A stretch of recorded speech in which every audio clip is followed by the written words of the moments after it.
Bonjour à tous, bienvenue dans le refuge, un nouveau réfugié aujourd'hui. Un colonel, je crois que c'est notre premier. Bonjour Blaise Agresti, Bonjour. mon colonel. Et en tant que civil d'ailleurs, tiens, comment ça se passe? Bon, déjà, c'est pas parce que vous êtes de la gendarmerie que je vais vous montrer mes papiers, vous avez qu'à regarder le générique, mais sinon en tant que civil, on dit bonjour colonel ou mon colonel? Alors quand on est un homme, on dit mon colonel, Ah, parce que traditionnellement ça veut dire monsieur colonel d'accord, en vieux français. Et donc là maintenant pour les femmes ou les épouses, c'est colonel. colonel, d'accord. Bon, alors mon colonel. Voilà, Mon colonel, mon colonel. très bien. Bah, c'est vrai que vous allez être Je mon vous appartiens colonel. pas pour autant, Si, hein. c'est ce que j'allais dire, vous allez être mon colonel pendant une En 26 demi-heure. minutes. Et voilà, c'est ça, 26 minutes.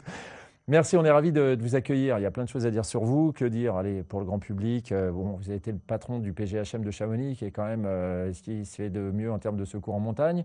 Vous êtes actuellement formateur, c'est comme ça qu'on peut dire, au CNISAG. Voilà, responsable L'ai-je de bien dit? l'école. Voilà, vous l'avez bien dit, c'est l'école qui forme l'ensemble des gendarmes au niveau national. Voilà, pour ce qui concerne les techniques de ski et d'alpinisme. De secours en montagne De aussi, secours en voilà, montagne tout à aussi, fait. À la oui. fois on fait les fondamentaux du ski alpinisme, mais on apprend aussi le métier de secouriste. Appliqué au Au secours en métier de montagne. secours, tout à Voilà, fait. donc inutile de dire que évidemment c'est un corps de métier à qui beaucoup de gens doivent beaucoup, passé et à venir également. Mais avant d'en parler, la tradition dans le refuge, c'est d'attaquer par le portrait de l'invité vu par les gens du refuge. Alors écoutez, ça c'est vous, selon nous. Blaise, vous êtes né le 20 janvier 1971 à Nice, entre mer et montagne. Vos parents, alpinistes, voyageurs et cinéastes, furent des figures de l'alpinisme dans les années 70 et vous avez grandi à leur contact au plus près donc des grandes épopées de l'alpinisme et de leurs héros comme Gaston Rébuffat, un ami de la famille. Pour satisfaire votre goût de l'aventure, vous rejoignez les Scouts d'Europe, le choix d'une carrière dans la gendarmerie et le secours en montagne naît alors de cette expérience. Vous franchissez tous les concours comme d'école de haute montagne et commencez votre carrière dans la gendarmerie mobile à Annecy. En 1998, on vous confie le commandement du PGHM de Chamonix. Vous avez seulement 27 ans. En 2005, vous obtenez votre diplôme de guide de haute montagne. En 2007, vous intégrez le collège interarmé de défense et devenez lieutenant-colonel à seulement 36 ans. Extrêmement actif et porteur de projets multiples comme l'écriture d'un livre sur le secours en montagne ou un programme de coopération de secours en montagne avec la Chine, Blaise, vous allez vous poser l'espace d'un court instant en restant assis, exercice difficile, sur Montagne TV dans le refuge. Et j'allais dire à l'aise. Comme ça c'est fait. Voilà, c'est facile, Oui, ça, c'est c'est bien, fait. mais c'est pas Oui. la première fois. Oui, non, bah fou là, j'avais pas du tout cette prétention. Bon, quand on entend quand même ça vous va comme portrait? C'est succinct.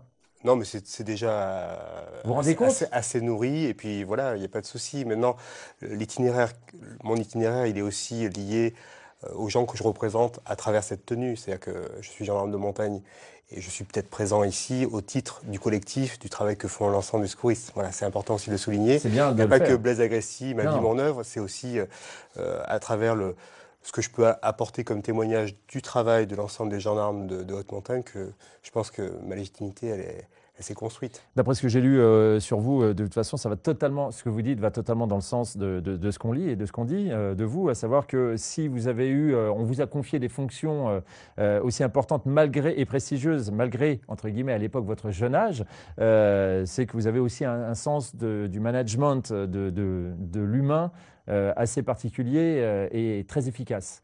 C'est-à-dire, en gros, vous avez vraiment le sens de l'équipe et vous aimez travailler en équipe. Comment faire autrement quand on manage une équipe de secours en montagne? Bah, d'abord, c'est une richesse incroyable, hein. On a la chance de pouvoir travailler en équipe avec des profils qui sont tellement différents. Chacun dans l'équipe apporte son expertise, sa vision, son humanité. Et voilà, et donc travailler en équipe, de mon point de vue, c'est 10 fois plus intéressant que travailler tout seul. Et c'est vrai que pour les guides, par exemple, c'est vrai que c'est un métier qui est très différent parce qu'ils sont souvent isolés. Nous, on a la chance de travailler en équipe et c'est une vraie richesse. Bah, disons que moi, j'avais comme image la pratique absolue, engagée de mes parents qui partaient en expédition très loin, très loin. Même les Moi, figures. j'ai l'impression, excusez-moi, mais j'ai l'impression, justement, on communique sur deux extrêmes. Ah, la montagne, c'est beau, c'est magnifique, Oui, oui, c'est oui. voilà, Mhm. c'est du plaisir, c'est le Oui, plaisir de l'aspect- l'instant, comme vous oui, disiez. mhm. Et d'un autre côté, vous êtes en train de nous dire, vous pensez qu'on communique trop sur l'accident en montagne, etc. Enfin, Vous c'est pensez pas ça? on communique, c'est que la réalité aujourd'hui médiatique, quand on observe notamment sur les figures de l'alpinisme, les grands alpinistes de ces dernières années, qu'est-ce qu'on a retenu de Patrick Béraud, de Lafaille, des figures incroyables de la Ils ont montagne disparu. qui sont disparues. Et ça marque complètement l'opinion publique.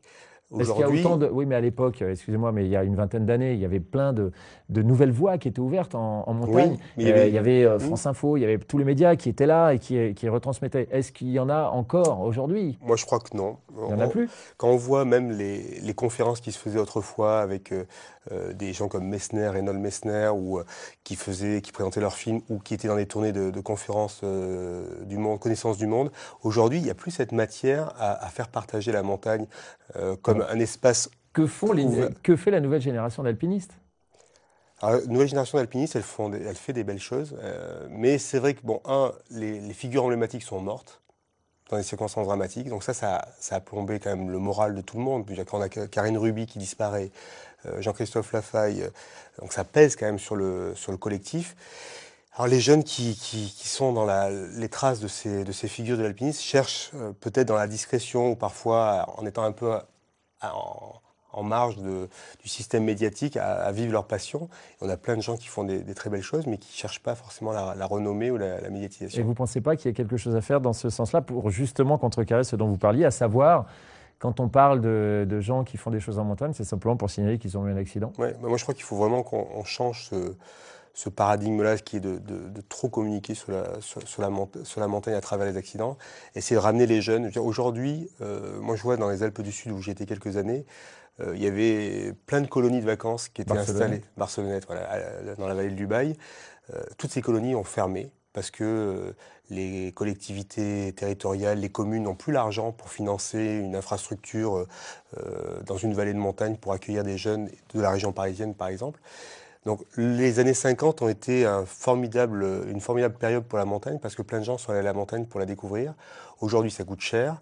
On est dans le repli, on est dans l'aspect pas forcément luxe, mais en tout cas, les infrastructures de montagne sont de plus en plus chères. Pour louer un hôtel ou un gîte, c'est extrêmement cher. Donc effectivement, il faut réouvrir à la jeunesse, cette montagne qui correspond d'ailleurs peut-être à ses valeurs ou à sa quête de valeurs, de vivre en groupe, de partager un certain nombre d'émotions, d'être dans la diversité des activités, pas simplement dans la haute montagne, mais aussi peut-être dans les activités comme le canyon. Oui, les différentes activités de le montagne. multisport, etc. Aujourd'hui, qui dit montagne dit glisse, hein, c'est clair. Donc il faut attendre que la neige tombe, c'est là où on voit le plus de pratiquants de la montagne. Une fois qu'elle a fondu, c'est vrai qu'on en parle beaucoup moins.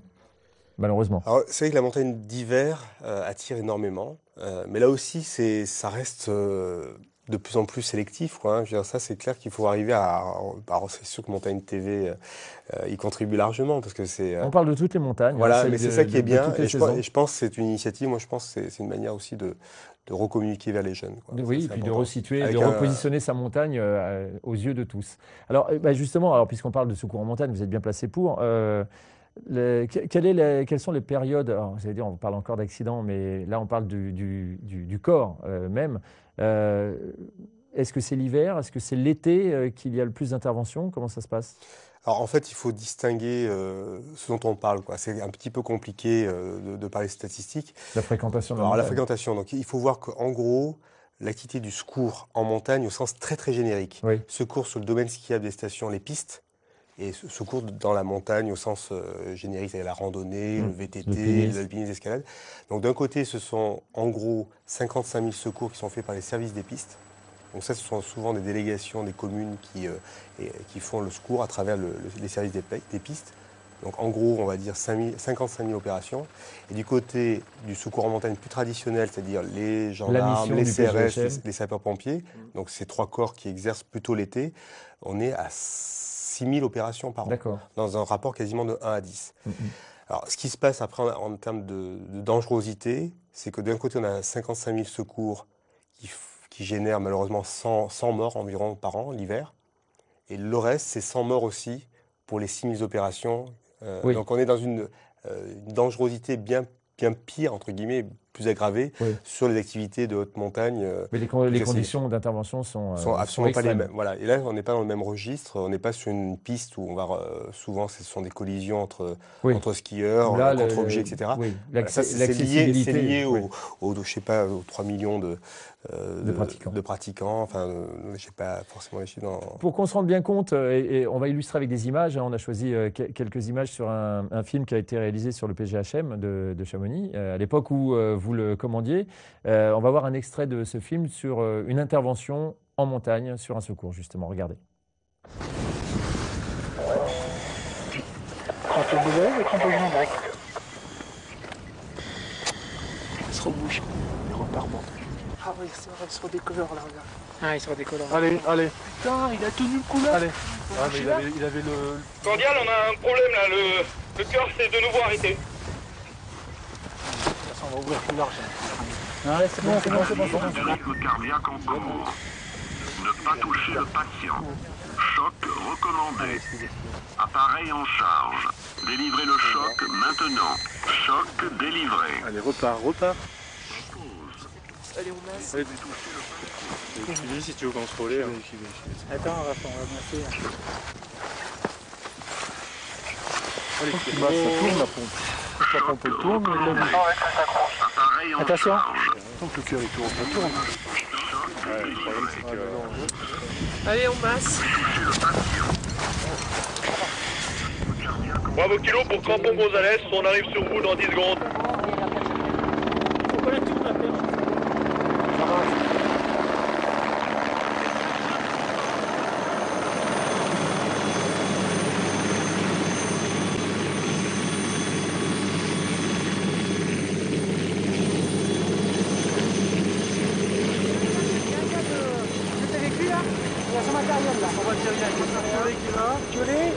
Il y a ses crampons. Il y a son crampon qui est par là. On peut dire un grand merci à tous ces gens-là parce que et puis rappeler à tous ceux qui m'entendront peut-être que la montagne c'est dangereux parce qu'on est là, on est juste là tout en haut de l'Ognan. La balade qu'on a fait aujourd'hui c'est une balade de 2 heures, 3 heures. C'est la haute montagne, on croit qu'on est en sécurité et puis il arrive des accidents comme ça. Si ça peut servir à d'autres. Voilà, là, on vient de voir un moment absolument violent. Hein. Je pense que c'est le mot, hein, parce que là, on voit la vie de quelqu'un qui est vraiment en danger. Là, on lui envoie Cette personne ne reviendra pas à la vie, effectivement, alors qu'on est sur une course qui est insignifiante, enfin, qui est une toute petite course qui est juste à côté du téléphérique des Grands Montées, donc en haut de la station de ski. Et c'est la petite aiguille verte. C'est vraiment un petit sommet qu'on peut faire en cours d'initiation. Mes enfants, ils sont allés à l'âge de 12 ans dans des stages avec le club d'escalade. Donc c'est vraiment un lieu qui pourrait sembler vraiment anodin, bénin. Et puis là, on se retrouve avec une cordée de Belges qui glisse à la descente, qui se retrouve enseveli un petit peu sous la neige, d'une toute petite coulée de neige. Et puis un des alpinistes va décéder. Alors que c'était une sortie qui devait se passer sans aucun voilà, problème. qui devait se passer. Alors là, on voit le côté dramatique de l'instant. Quelqu'un dont on essaie de faire repartir le cœur qui ne repart pas. Vous, quand vous étiez petit, que vous êtes destiné à être utile, à vous diriger vers le secours en montagne, comment est-ce qu'on appréhende ce genre de moment? On ne peut pas deviner. Ça doit être violent les premières fois. Comment est-ce qu'on s'habitue à ça? Le fait de vouloir porter secours, c'est bien, évidemment, c'est formidable. Mais quand ça ne marche pas, ça doit être assez difficile à accepter, déjà, d'une part, mais comment est-ce qu'on le vit après par la suite? Alors, je pense qu'il y a deux phases. Il y a la phase de l'opération proprement dite où on est dans l'action. Voilà, les gens sont dans l'action. Il y a un certain nombre d'actes réflexes qui ont été appris en formation. Donc les gens déroulent de manière assez mécanique, sans se poser de questions. Ce qui est beaucoup plus délicat, et c'est une phase du métier de secours sur lequel on travaille de plus en plus, qui est l'accueil des familles. Effectivement, derrière, dès lors qu'il y a une famille qui a été touchée, nous, on fait le maximum pour les accueillir et c'est là, effectivement, que le secouriste se retrouve face, non pas à la mort, mais à l'impact de la mort sur les vivants. Et ça, c'est 10 fois plus pénible pour les secouristes. Alors maintenant, moi, depuis que je suis dans le centre de formation, on a essayé de prendre en compte cette dimension. Donc on a un psychiatre qui intervient en formation, le docteur Bador, qui est quelqu'un d'assez remarquable. Pourquoi? Parce qu'il a à la fois lui-même vécu un accident en montagne, alors qu'il était médecin urgentiste au PGHM à l'époque, comme jeune appelé du contingent. Il a vécu un accident en crevasse. Il a été gravement blessé à cette occasion-là, donc il n'a pas pu faire médecin urgentiste. Il est devenu psychiatre. Il était en cours de formation à l'aspirant guide, donc il connaît bien la montagne. Et c'est lui qui vient dans nos formations et qui apporte une sensibilité, non pas de psychiatre qui traite en général des problèmes de l'âme humaine, mais qui traite de manière très adaptée sur la personnalité des secouristes. Et chaque fois qu'il fait avec des groupes de secouristes un peu plus anciens, ça finit toujours par des larmes des secouristes, ça finit toujours par des moments de soupape.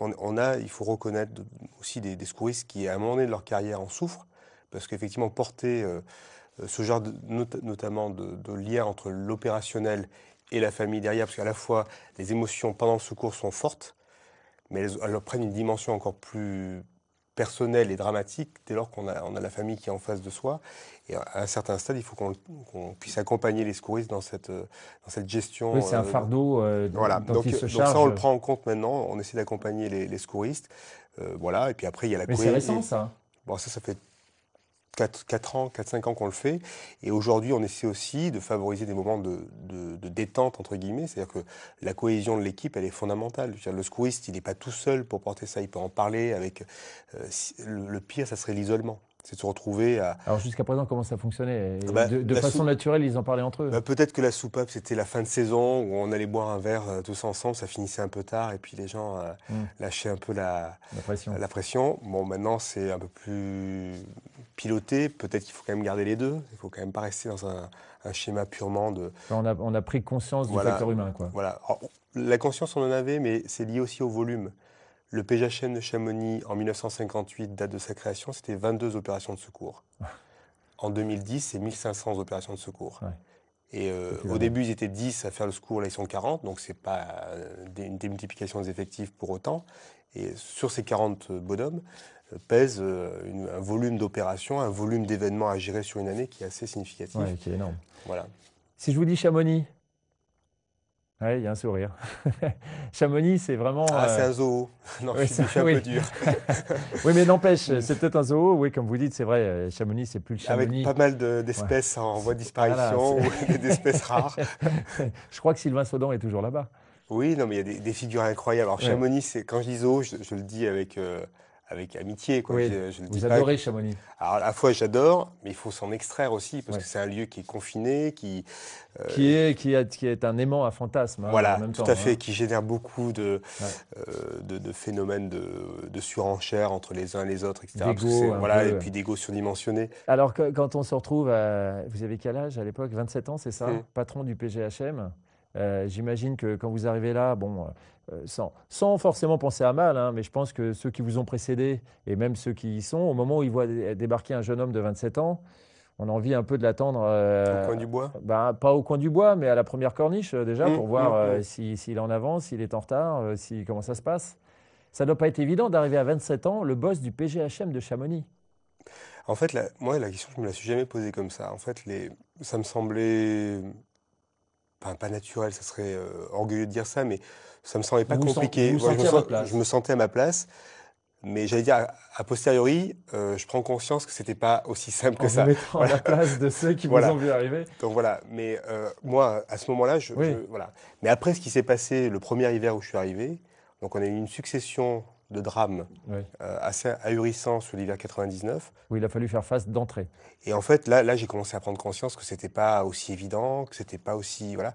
On a eu l'avalanche de Montroch. Moi, je suis arrivé à l'été 98, 9 février 99, avalanche de Montroch, 20 chalets détruits, 12 morts. Moi, je suis encore dans cette suite-là, parce que même sur l'urbanisme, là, j'ai reçu récemment l'association des victimes il y a 15 jours. C'est une histoire qui a eu lieu en 99, mais on est encore 13 ans après, 12-13 ans après, ça continue.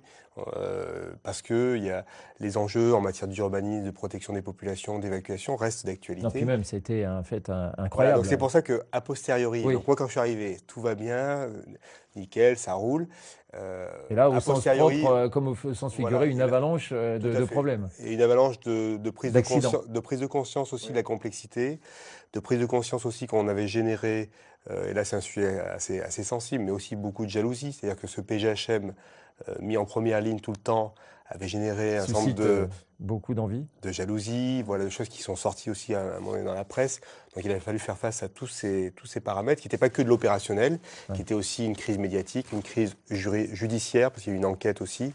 Donc voilà, là on prend... Et votre modestie de montagnard, évidemment, vous empêchera de dire que ça s'est très bien passé et que vous avez bien rempli votre mission. On ne peut pas dire ça, Non, mais on ne peut pas dire ça. Pourquoi? Parce que c'est complexe.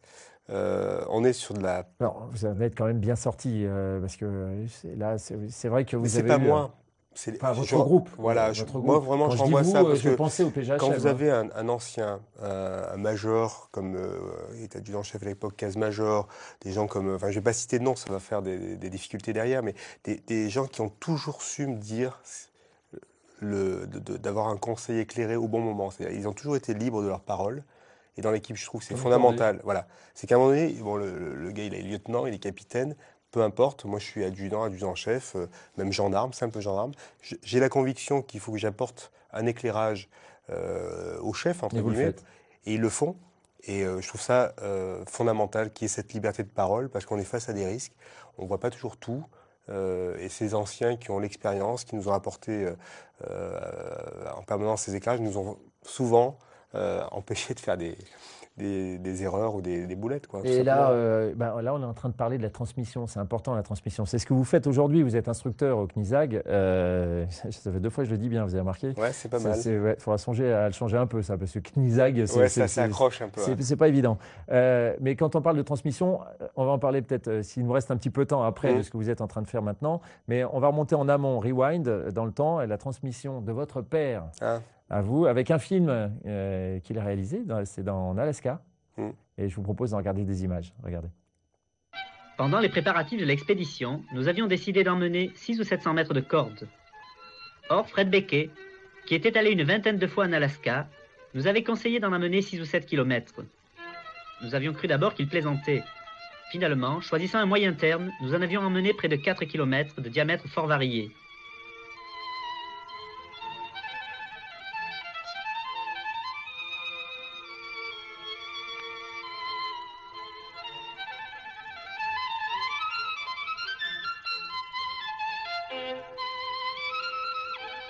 Sur les 7 kilomètres de notre arête, nous n'avons pas trouvé plus de 2 vagues replats. Le premier était 15 jours ou 3 semaines plus loin. Aussi, nous installons le camp 1 en creusant une grotte, le meilleur abri possible contre les intempéries.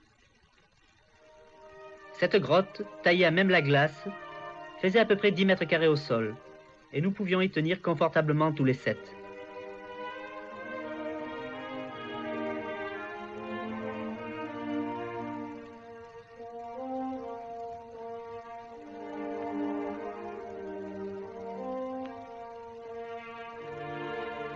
Au-dessus du camp 1, nous nous heurtons aux premières grosses difficultés qui avaient arrêté la plupart des équipes précédentes. Journée harassante. Hervé Tivierge explique comment il a nagé dans de la poudreuse toute une journée sur des pentes verticales pour progresser seulement de 100 mètres, et nous mettrons ainsi 3 jours pour gravir ces 300 mètres qui conduisent au pinacle. Voilà, donc ça, parce que votre père faisait des films, des expéditions également. Donc là, à cette époque-là, vous ne deviez pas être très très vieux, donc vous étiez chez tonton et tata. Voilà, exactement. On était chez l'oncle et la tante. Et puis, mais c'était une fête aussi. C'était pas, on ne voyait pas le danger. Ils étaient partis en Alaska pour de longs mois. Ils ont fait une arête qui n'a jamais été répétée pour l'instant. L'arête du mont Foraker, qui est un des les plus importants d'Alaska.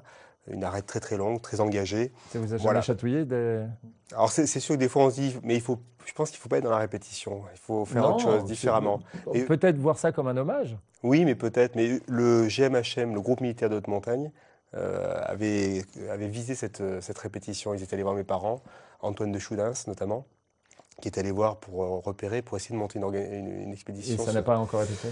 Non, ils n'ont pas pu, pour X raisons, je ne sais plus, mais ils ont Logistique apparemment très lourde. C'est un gros chantier quand même. D'accord. Bon, alors aujourd'hui, rapidement, puisqu'on arrive déjà au terme de l'émission, aujourd'hui, donc vous êtes instructeur au CNISAG. Votre mission consiste en quoi exactement?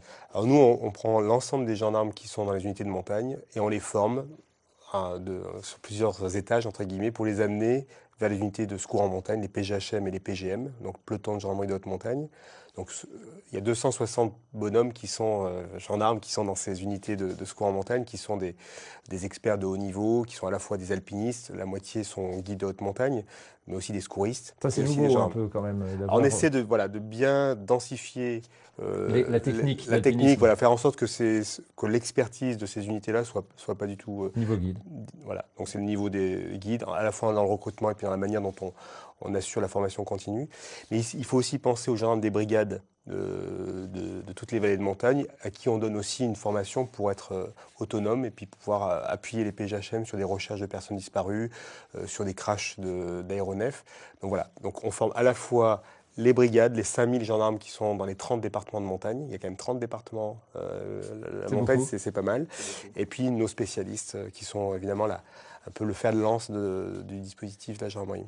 Pour rendre pourquoi pas service, puisqu'on est sur Montagne TV, il y a plein de jeunes qui regardent et qui pourraient être à l'aube d'une vocation. Un jeune qui voudrait devenir intégrer un groupe de secours en montagne, de gendarmerie, de PGHM, c'est quoi il faut qu'il ait moins de 36 ans, ça va, c'est quand même assez ouvert. Ça reste ouvert.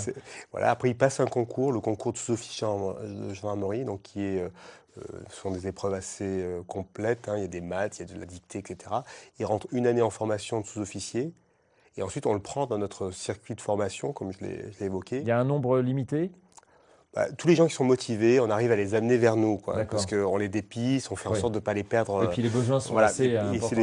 Voilà, donc aujourd'hui, on est dans une période où on a besoin de ce... J'ai bien fait de lancer l'appel au peuple. Complètement, tout à fait. Donc c'est effectivement, on a des besoins de recrutement aujourd'hui. Et puis nous, on est en capacité de les amener progressivement. S'ils ont la motivation et puis quand même une certaine forme physique, on peut les amener vers les unités spécialisées. Bien entendu, quelqu'un qui serait guide ou aspirant guide, c'est encore mieux, ça sera plus rapide, il rentrera directement. Voilà. Mais donc non, c'est un beau métier, c'est un métier qui permet de... Vous transmettez votre expérience ? Nous, on la transmet, mais au-delà de ça, moi je suis convaincu que c'est une chance incroyable. On vit en montagne, on est au service des autres, on a la chance de pouvoir s'entraîner au quotidien avec une finalité. Bien entendu que le métier de guide, sa finalité, c'est d'amener son client en sécurité. Nous, c'est d'être capable d'intervenir dans tous les terrains à tout moment, de jour, de nuit, avec l'hélico, à pied. Donc c'est quand même une super motivation. On sait pourquoi on est dehors, on sait pourquoi on sue, on sait pourquoi on fait des efforts. Mais ouais, non, moi je pense que c'est un beau métier pour quelqu'un qui a envie de vivre en montagne. Je pense que vous qui avez regardé l'émission, peut-être que l'envie vous chatouille, alors maintenant vous savez comment faire. Merci mon colonel d'être passé par le refuge, parce qu'entre deux expés, c'est bien de s'arrêter au refuge aussi, ça fait du bien de temps en temps. C'est assez agréable. Il n'y avait pas de tartiflette aujourd'hui, c'était pas le jour, c'était pas le plat du jour, désolé. Merci encore une fois d'être passé nous voir. Vous avez écrit un livre aussi qui s'appelle In Extremis, avec beaucoup de photos, qui est en rupture, et vous m'avez dit, je crois qu'il va ressortir bientôt. J'espère qu'il va être réédité aux éditions Guérin. Guérin, pardon. Guérin. Et il va être édité prochainement. Magnifique livre que je vous conseille. In Extremis, c'est son titre. Merci encore, merci à vous de nous avoir suivis. À la prochaine fois pour un prochain refuge.